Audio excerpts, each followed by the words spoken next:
Do you feel like you have a home court advantage? Hi. Bruce Hooper was having a little fun with our camera. I really want to talk to you about your son. No, you don't. Yes, I do.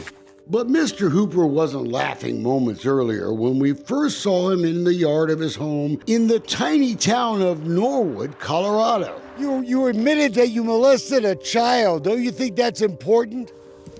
Nope. Hooper was never charged, but in court documents and a police report, he admitted undressing an underage girl and then licking her private parts. But he had an explanation. He says he was drunk, and the girl, she wanted him to take her to bed. You know how old that girl was? Just 4 years old. Disgusting, right? And Mr. Hooper was clearly worried his young son would find out what we already knew. Listen, you say anything about that in front of my son? Say about what? What you just said down there. Well, but it's true, isn't it?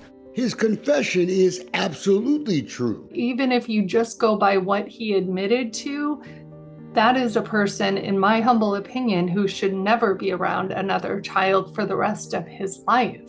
Tina Swithin now runs One Mom's Battle, helping women across the country try to end family injustice. She fought her own long custody fight years ago after escaping to a woman's shelter because of domestic abuse. Had they listened to me on day one, my daughters would have been spared 6 years of trauma. Her children have been saved. I know. But these blood-curdling screams come from another child, a young boy who has Bruce Hooper as his father. I was horrified and shocked. The cries of a little boy who didn't want to leave his mom's side, even to visit his own dad. It's a case that is now keeping me up at night. And it's why we've come to Colorado for a case of parental alienation insanity.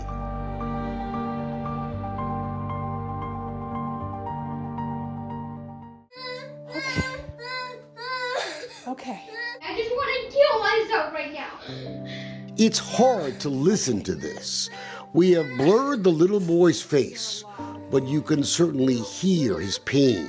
I don't think words can explain what it feels like for a mom to not have her child. Christine McGinley has been fighting her ex-husband over custody of their son for almost his entire life, since he was literally a baby.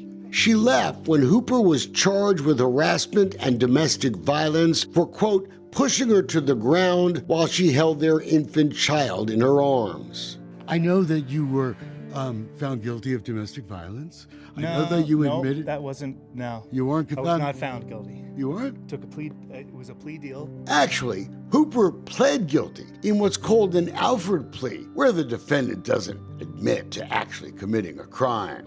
A few weeks after that first arrest, Hooper was jailed for violating the restraining order issued by a Colorado judge. Back in 2015, a Colorado judge decided that Bruce Hooper would only be allowed to see his son when the visit could be supervised. Christine would have full custody. After the court found evidence this boy was simply not safe in his father's care, there was evidence of domestic violence. In 2016, something began to change though. Another judge, Corey Jackson, allowed unsupervised visitation to begin for the first time. And quickly the boy's own pediatrician's office and his therapist reported evidence of more abuse, as they are required to report under law. He would throw tantrums.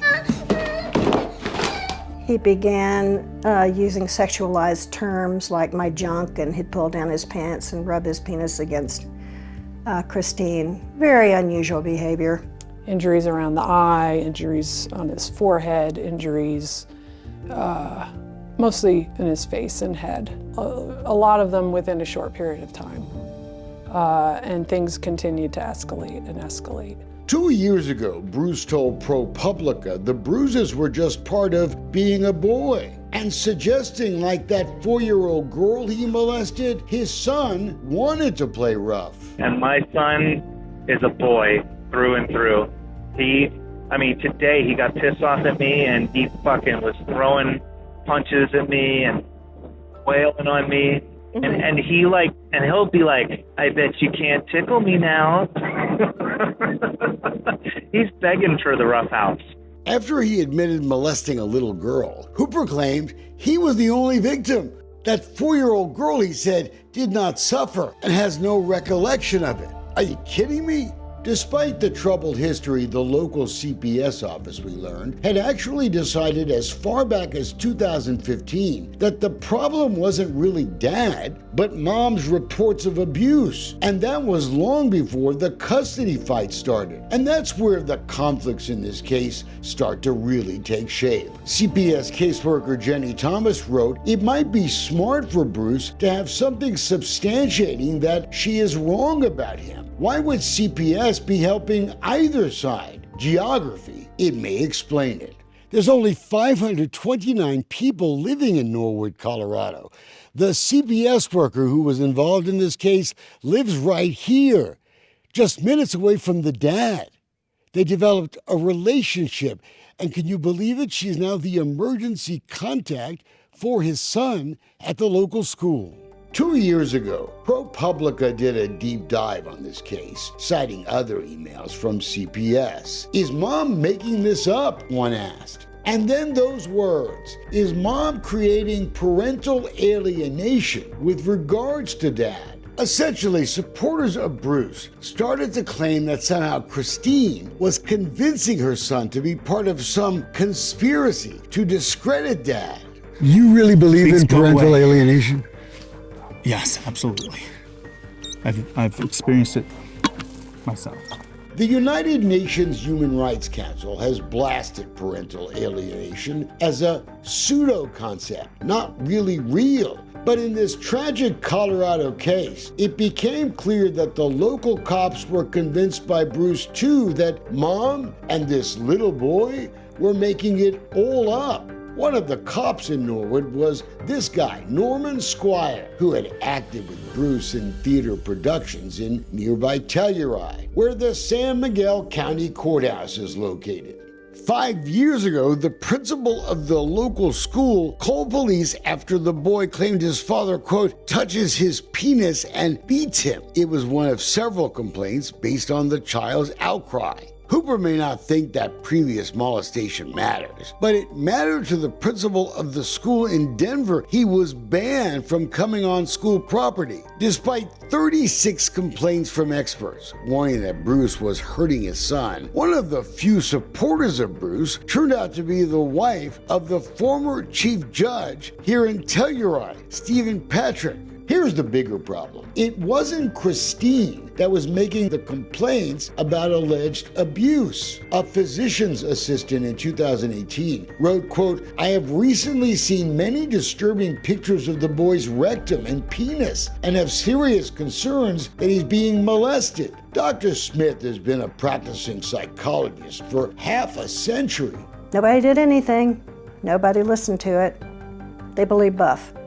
Smith told the CPS office in September of 2019 that your treatment of this case is appalling and a real first for me. In 2022, Bruce wanted more parenting time and requested only one custody evaluator decide. It was this guy, Edward Budd, who used a discredited test, opined that Bruce now deserved primary custody, in fact. Budd didn't interview any of the professionals who had reported concerns of physical or sexual abuse. He did not even report the child's claims of sexual abuse. Budd described Christine's behavior as irrational and pathological. And Judge Jackson, he ordered Bruce to now get primary custody, taking the boy away from the home he shared with his mom and grandmother in Denver and sending him to live here instead. Interestingly, though, Ed Budd did recommend that the child be in therapy weekly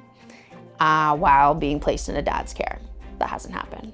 And we can tell that Christine is now simply afraid to report what her son still tells her. And that's what I think is most heartbreaking, is to see how these courts have played a part in taking away all of his therapists, his medical providers, his grandmother, who suffered a stroke when he was taken and died soon after.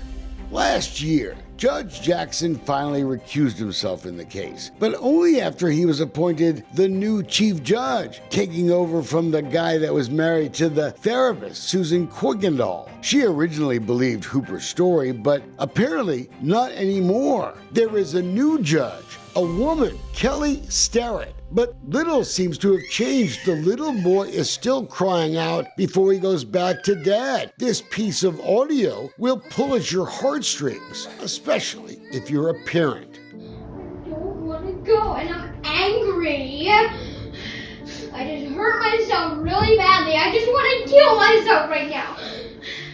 Kill me!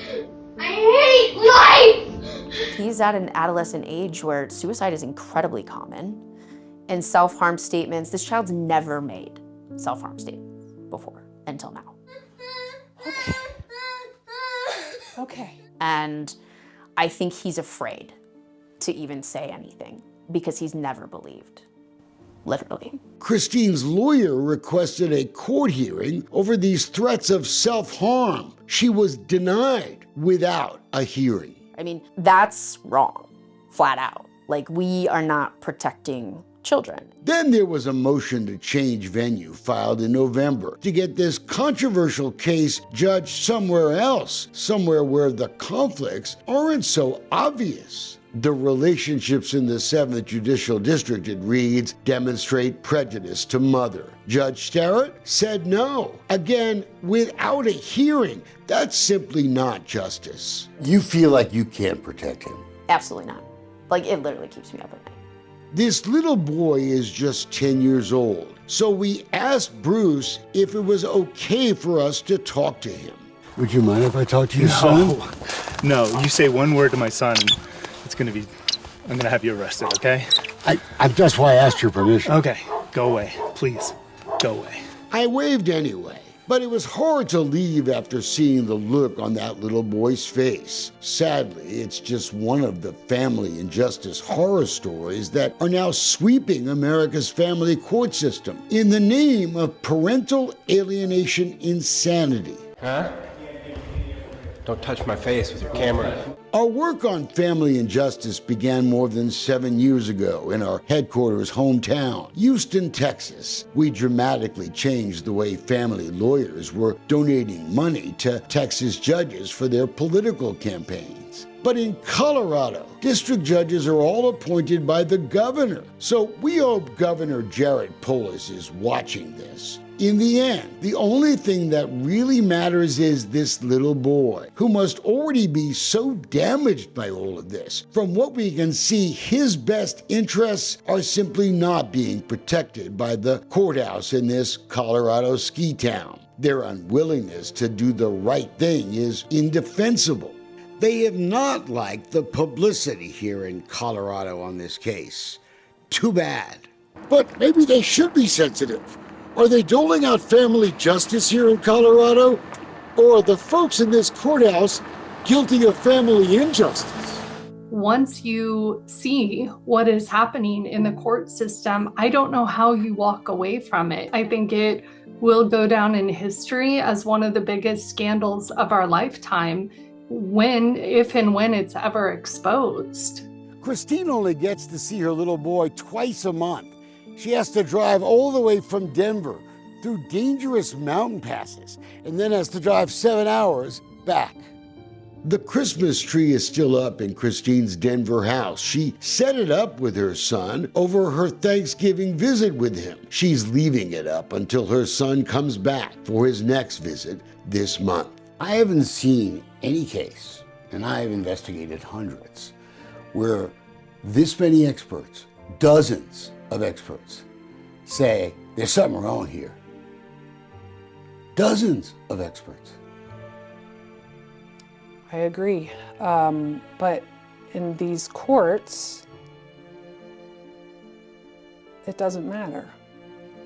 10 out of 10, top of the worst ones that I've seen. Well-known Houston family attorney Jeff Diamond is now trying to help Christine. He's also the attorney for Dolcefino Media, and we're joining the fight against this injustice too. This is at the top of the charts for collusion, improper influence, and just sheerly insane behavior. Diamond got into the case because of work being done by Red Thread Divorce Consulting, run by Diamond's wife, Angel. She brought these issues of alienation to my attention, and it became something that we're both very passionate about addressing and trying to correct, as far-reaching as we can do so. An entire multi-million-dollar industry has been formed in this country to peddle parental alienation in the courts. We are taking children away from the parent who warned of abuse, even silencing the children who complain. Anybody can be conned. And you think he's a con? I think, yeah, I think the master manipulators in these families end up with the kids. How does he know his mom still loves him? How does he know his mom's still fighting? How does he know that he is loved by his friends and he's loved by his community? That's my job. That's all I got. I got my hands tied, my feet tied, and half of my mouth taped shut.